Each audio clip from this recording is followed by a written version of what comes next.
अस्सलाम वालेकुम, मैं नवीन मोहन। आप देख रहे हैं TechHoz, जिसके अंदर हम लोग डिस्कस करते हैं पाकिस्तान और दुनिया भर से आने वाली टेक न्यूज़ और अपडेट्स को। यार फाइनली कल संडे अगेन आ चुका हुआ और कल इंशाल्लाह आप लोगों को Q&A की वीडियो मिलेगी। तो लाजमी तौर पर अपने जो क्वेश्चंस हैं आप लोग नीचे कमेंट कर सकते हो। बात करें आज की पहली अपडेट की, जो कि आ रही है सैमसंग के रिलेटेड।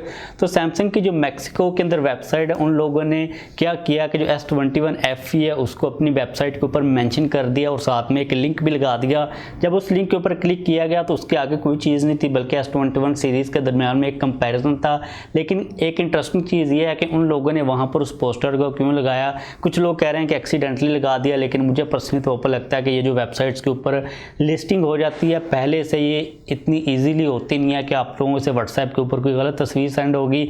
वेबसाइट के ऊपर जो चीज़ें अपलोड होती हैं वो काफ़ी ज़्यादा एक प्रॉपर तरीके के साथ अपलोड होती हैं। तो मुझे लगता है कि ये जानबूझकर कंपनीज करती हैं ताकि उन लोगों को थोड़ी सी पहले मीडिया कवरेज मिल जाए। तो आप लोगों को क्या लगता है इस चीज़ के बारे में नीचे कमेंट्स के अंदर लाजमी तौर पर बताइएगा। वैसे जो डिज़ाइन है वो हमें एग्जैक्टली तौर पर S21 सीरीज जैसा ही देखने को मिल जाएगा और देखते हैं कि इसकी प्राइस कितनी होती है। क्या ये एज़ कम्पेयर टू S20 जो सिंपल SC था, SC नहीं FE था, उसके कंपैरेटिवली किस तरह परफॉर्म करता है।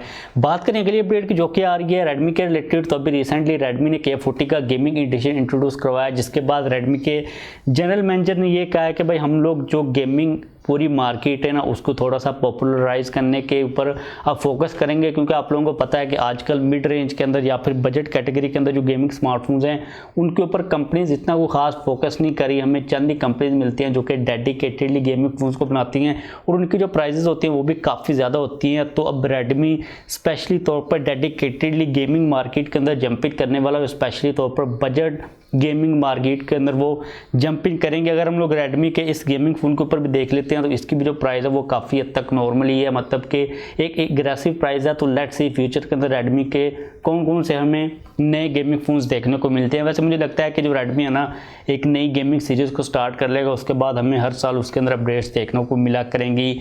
बात करें अगली अपडेट की, जो कि आ रही है सैमसंग के रिलेटेड। तो भाई ये चीज़ कही जा रही है कि जो M32 है उसको एक्सपेक्टेडली इसी मंथ के एंड के ऊपर लॉन्च किया जा सकता है। वो डिफरेंट कंट्रीज़ के अंदर लिस्ट हो रहा है, डिफरेंट जगहों के ऊपर। इससे पहले हम लोगों ने गीक बेंच के ऊपर उसको लिस्ट होते हुए देखा था, जिसके अंदर में कल मैं देख रहा था न्यूज़, उसके अंदर G80 प्रोसेसर कहा गया था और आज मैं देख रहा था उसके अंदर G85 प्रोसेसर कहा गया है। सेम वेबसाइट के ऊपर दो डिफरेंट प्रोसेसर उन लोगों ने बताए हैं, क्योंकि जब आप लोग गीक बेंच के ऊपर देखते हो तो एग्जैक्टली तौर पर जो प्रोसेसर होता है वो मेंशन नहीं किया गया होता, बल्कि ओक्टा कोर, ये कोर वगैरह लिखी होती हैं। तो आप लोग आइडिया लगा सकते हो कि G80 प्रोसेसर होगा या फिर G85 होगा। और जो बैटरी है उसके बारे में भी लीक सामने आई है, 6000 mAh की बैटरी मिल जाएगी। तो लेट्स सी कि इस मंथ के अंदर आता है या फिर नहीं आता, और अगर आता है कि तो इसकी जो प्राइस होती है वो कितनी होती है।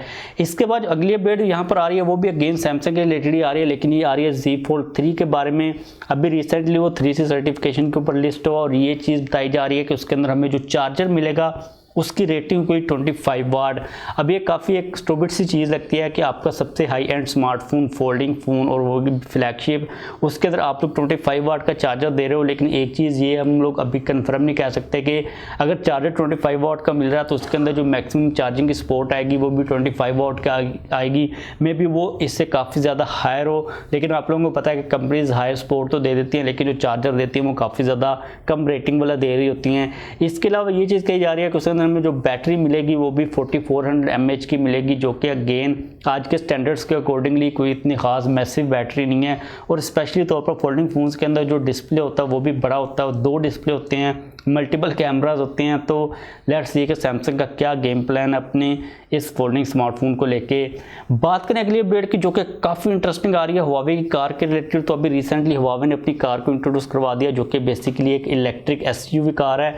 उन लोगों ने पार्टनरशिप किया चाइना का एक काफ़ी ज़्यादा बड़ा ऑटो मैन्युफैक्चरर है जिसका नाम है सरस, पता नहीं क्या ये नाम मुझे पढ़ना नहीं आ रहा था, SERES, मतलब कि आप यहाँ पर देख सकते हो। और इनका मॉडल नंबर है SF5। अब ये जो कार है ये हमारे लिए इतनी खास स्पेशल नहीं है, लेकिन आज के लिए हमारे पास जो स्पेशल न्यूज़ हुई है कि जो पाकिस्तान के अंदर अभी रिसेंटली DSF के, यार इनके नाम कितने मुश्किल है, नाम की इनकी प्रोनाउंसिएशन समझ आती है, मतलब कि हम लोग बोल ही लेते हैं DSF के। अब इसका भी मैं मतलब देख रहा था, काफ़ी अजीब सा बन रहा था। जिन लोगों ने अभी रिसेंटली ग्लोरी को पाकिस्तान के अंदर इंट्रोड्यूस करवाया था, इन लोगों ने ये चीज़ कन्फर्म कर दी हुई है कि पाकिस्तान के अंदर अगले साल के अंदर Huawei की जो कार है वो लोग लेके आ रहे हैं, जो कि अगेन काफ़ी इंटरेस्टिंग चीज़ है। और अगर हम लोग लोग देख लेते हैं ना Huawei की कार के ऊपर, तो इसकी जो शेप है वो काफ़ी हद तक नॉर्मल है, एक SUV है। और इसके अलावा इसके अंदर Huawei का जो हाई कार का स्मार्ट सिस्टम है वो लगा हुआ है, और जो इलेक्ट्रिक ड्राइव सिस्टम है इसका वो भी कहा जा रहा है कि Huawei की तरफ से ही प्रोड्यूस किया गया है। अगर हम बात करते हैं इसकी प्राइस की, तो इसकी प्राइस जो बन रही है इसके अंदर आप लोगों को 2 वेरिएंट्स मिलेंगे, एक 4 व्हील ड्राइव है और दूसरा 2 व्हील ड्राइव है, जिनकी जो प्राइस है वो तकरीबन 7 से लेके 8 मिलियन के अराउंड कहीं पर आप लोगों को देखने को मिल सकती है। तो लेट्स सी पाकिस्तान के अंदर ये अगले साल के अंदर आती है या फिर नहीं आती, और अगर आती है तो इस वक्त मार्केट के अंदर जो SUV का एक पूरा फ्लड है पाकिस्तान के अंदर, उनके अगेंस्ट ये किस तरह परफॉर्म कर पाती है। लेकिन Huawei का इसके अंदर एक टैग लगा हुआ है, तो मुझे लगता है कि इसके लिए जो मार्केट है उसके अंदर पहचान को हासिल करना वो काफ़ी ज़्यादा ईजी होगा एज़ कम्पेयर टू अगर हम लोग दूसरे नए प्लेयर्स के ऊपर देख लेते हैं। इसके बाद अगली अपडेट आ रही है Infinix के रिलेटेड। तो Infinix Note 10 Pro की कुछ real life hands on pictures सामने ही आप लोग यहाँ पर देख सकते हो। 2 पिक्चर्स हैं। एक चीज़ तो यहाँ पर कन्फर्म हो चुकी है कि जो डिज़ाइन होगा वो एग्जैक्टली तौर पर सेम वैसा ही होगा जो कि हम लोग ऑलरेडी न्यूज़ लीक्स और रूमर्स के अंदर देख चुके हुए हैं। बैक साइड के ऊपर जो मॉड्यूल है वो सेम वही है। 2 पिक्चर्स के अंदर 2 कलर्स हमें नज़र आ रहे हैं, एक तो पर्पल कलर है और दूसरा जो कलर है वो एक ग्रेडियंट के अंदर आता है। आप लोग यहाँ पर कलर्स को नोट कर सकते हो। मुझे जो ग्रेडियंट वाले कलर्स हैं उनका कोई खास आइडिया नहीं हो रहा कि एग्जैक्टली कौन से नेम है।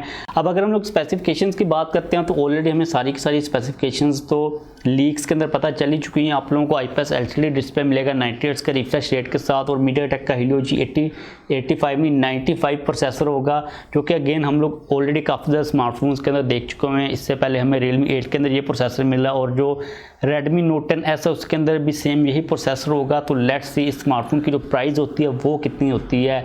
अगली अपडेट की बात करें जो कि आ रही है Redmi Note 10S के रिलेटेड। ये तो अभी रिसेंटली इंडिया के अंदर Redmi का जो ऑफिशियल पेज है उन लोगों ने टीज कर दिया हुआ है कि आप लोगों को बहुत जल्द Redmi Note 10S मार्केट के अंदर देखने को मिल जाएगा। तो इट मीन्स के पाकिस्तान के अंदर भी इस मंथ के अंदर एक्सपेक्टेड है, क्योंकि इससे पहले लॉन्च इवेंट के अंदर Redmi पाकिस्तान, Xiaomi पाकिस्तान इस फ़ोन को ऑलरेडी इंट्रोड्यूस करवा चुकी हुई है, और पिछले मंथ के अंदर आना था जो कि नहीं आया।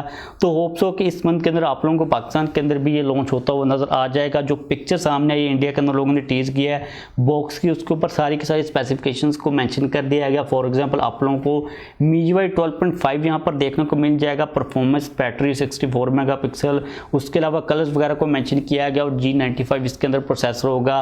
अब स्पेशल चीज़ जो कि नई चीज़ है हमारे लिए वो ये है कि आप लोगों को इन द बॉक्स MIUI 12.5 की अगर अपडेट मिलती है तो वो काफ़ी अच्छी होगी, क्योंकि हम लोग काफ़ी देर से वेट कर रहे हैं बग्स के फिक्स होने का। तो हमें पता चल जाएगा राइट फ्रॉम द बिगिनिंग के जो MIUI 12.5 है उसके अंदर जो बग्स वगैरह हैं वो सॉल्व हुए हैं या फिर नहीं हुए। और उसके बाद जो Redmi Note 10 सीरीज़ के दूसरे वेरिएंट्स चल रहे हैं प्रो और जो सिंपल है उसके अंदर भी आप लोगों को मुझे उम्मीद है कि बहुत जल्द जो MIUI 12.5 है उसकी अपडेट देखने को मिल जाएगी। तो लेट्स सी जो Redmi है पाकिस्तान के अंदर Note 10 है इसकी प्राइस कितनी रखता है, और मुझे लगता है कि 35 के अराउंड कहीं पर होगी, क्योंकि ये एक बीच वाला वेरिएंट है और इतनी ही इसकी प्राइस बनती है अगर हम लोग नॉर्मली देख लेते हैं। लेकिन अगर हम लोग Realme 8 की बात करते हैं तो उसकी प्राइस 40,000 उन लोगों ने रखी है, तो मुझे लगता है कि उससे तो डेफिनेटली कम ही होगी। अगली जो हमारी अपडेट आ रही है यहाँ पर ये भी Redmi के रिलेटेड ही आ रही है। तो भाई Redmi ने जो मेन स्मार्टफोन्स हैं उनको इंट्रोड्यूस करवा दिया हुआ, अब जो रीब्रांडिंग का पूरा सीन है वो दोबारा से स्टार्ट होने वाला है। ये बात कही जा रही है कि जो Redmi Note 10T होगा वो बेसिकली एक रीब्रांडेड वर्जन होगा Redmi Note 10 5G का। और इससे पहले हम लोग ये बात भी डिस्कस कर चुके हैं कि जो Poco M3 Pro होगा वो भी रीब्रांडेड वर्जन होगा Redmi Note 10 5G का। तो जो स्पेसिफिकेशंस होगी इन तीनों स्मार्टफोन्स के अंदर वो सेम ही होगी। For example IPS LCD display होगा 90 हर्ट्ज के रिफ्रेश रेट के साथ, Dimensity 700 का प्रोसेसर होगा, कैमरास भी हुए होंगे, डिज़ाइन भी वो सेम वही होगा। तो लेट्स सी कि Redmi Note 10T और जो Poco M3 Pro है पाकिस्तान की मार्केट के अंदर कब आते हैं, और अगर हमें सेम स्पेसिफिकेशन मिलती हैं तो क्या ये सारे के सारे आते भी हैं या फिर एक ही कोई वेरिएंट आ जाएगा, और उसकी प्राइस कितनी होती है, सारी की सारी चीज़ें काफ़ी इंटरेस्टिंग होंगी। तो बस आज के लिए हमारे पास ये टेक न्यूज़ अपडेट्स आ रही थी। जाने से पहले आप लोगों का अगर कोई क्वेश्चन हो तो आप लोग डेफिनेटली पूछ सकते हो। चैनल को सब्सक्राइब नहीं किया तो सब्सक्राइब भी कर लीजिएगा।